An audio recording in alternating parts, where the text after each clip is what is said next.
L'augmentation de la participation des femmes à la force de travail donnera une impulsion importante à la croissance économique, tel a affirmé Pierre-Richard Agénor, professeur à l'Université de Manchester et chercheur associé au Centre de recherche en politique de l'OCP. Le débat sur le rôle des femmes dans la croissance économique et dans l'économie en général est très important. C'est un débat international.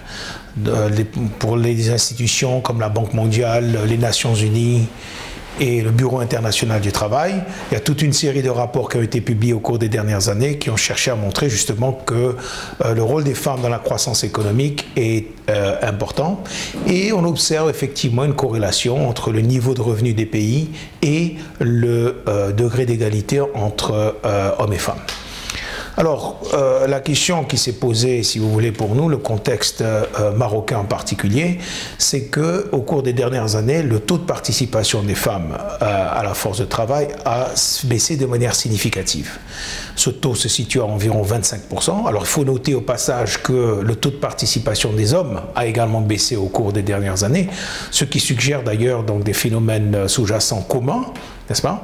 Mais il y a d'autres aspects, si vous voulez, des inégalités entre hommes et femmes qui perdurent. Même si au cours des dernières années, il y a eu des progrès significatifs réalisés, notamment en matière d'accès à l'éducation et au niveau de la santé. Mais il y a deux domaines, celui donc la sphère économique, les opportunités économiques pour les femmes, et la sphère politique où la représentativité n'est pas encore ce qu'elle est. Alors je signale qu'en fait, le manque de représentativité des femmes dans les sphères économiques et politiques est un problème général. Ce n'est pas seulement ce qu'on observe au Maroc, c'est un problème commun. Et il y a donc, comme je le disais tout à l'heure, toute une série d'initiatives pour essayer d'éliminer ces inégalités. Alors, une approche, c'est de dire, eh bien, on va laisser les choses suivre leur cours. Effectivement, si on regarde l'évolution donc des inégalités, on constate que dans certains cas, elles ont tendance à se résorber dans le temps. Alors, la question, c'est de savoir, est-ce qu'il faut attendre qu'elle se résorbe d'elle-même, ou au contraire, est-ce qu'il ne faut pas poursuivre donc des politiques plus actives, si vous voulez? Et là, on a le choix entre deux types de politiques essentiellement. Des politiques coercitives, où on va imposer aux entreprises et au marché d'une manière générale un certain nombre de règles à suivre pour éliminer les différentiels de salaire qui restent encore significatifs. Selon l'estimation que vous trouverez dans le livre, le différentiel de salaire entre hommes et femmes est à peu près de 17% encore, ce qui est significatif bien évidemment. Ou alors faut-il adopter des mesures incitatives où on va essayer au contraire de ne rien imposer par la législation, mais plutôt d'encourager les acteurs économiques à prêter attention, une attention beaucoup plus grande à cette question et effectivement à changer les comportements. Alors, le livre lui-même, le point fondamental, si vous voulez, de départ, c'est que c'est une combinaison de choses. La première chose que fait ce livre, c'est d'abord un constat. Il y a dans les premiers chapitres du livre une revue détaillée de la situation. Quelles sont les caractéristiques, si vous voulez, des inégalités entre hommes et femmes?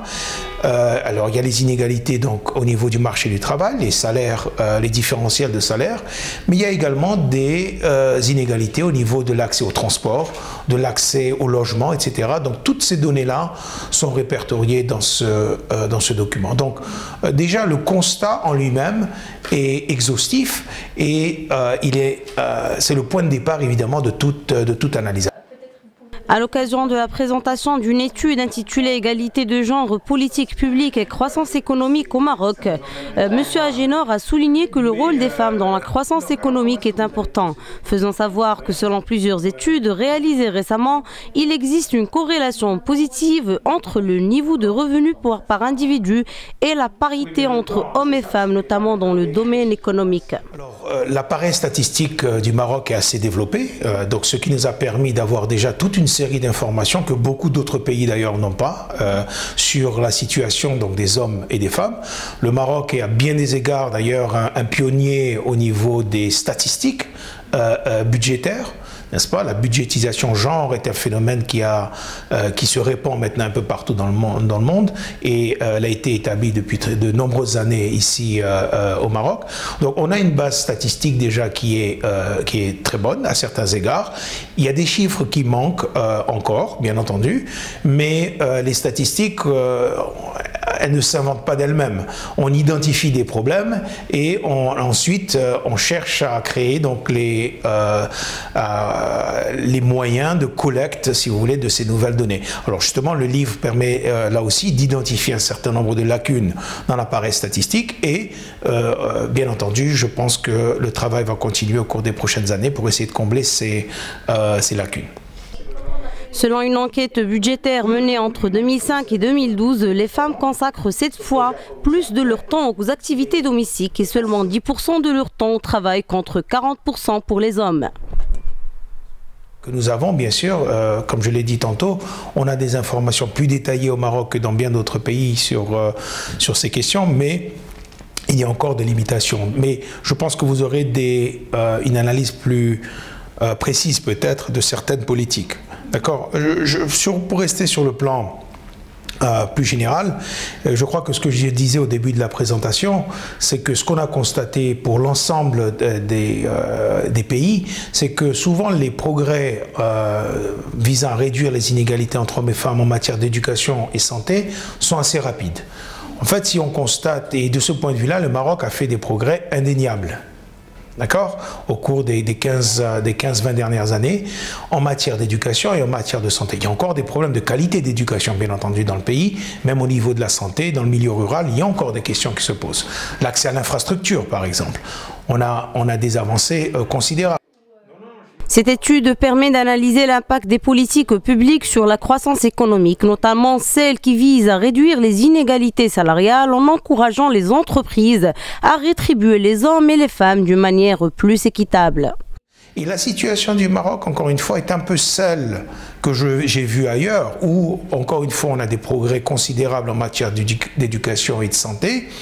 Et par contre, dans la sphère économique, et encore plus dans la sphère politique, il y a encore des progrès à réaliser.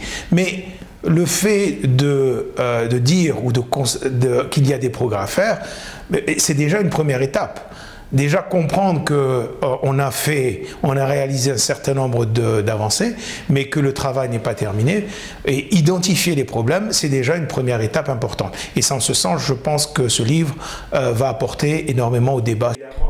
Auteur de plusieurs ouvrages en analyse économique, Pierre-Richard Agénor est un expert reconnu mondialement pour les questions relatives au genre, infrastructures, investissements et systèmes financiers.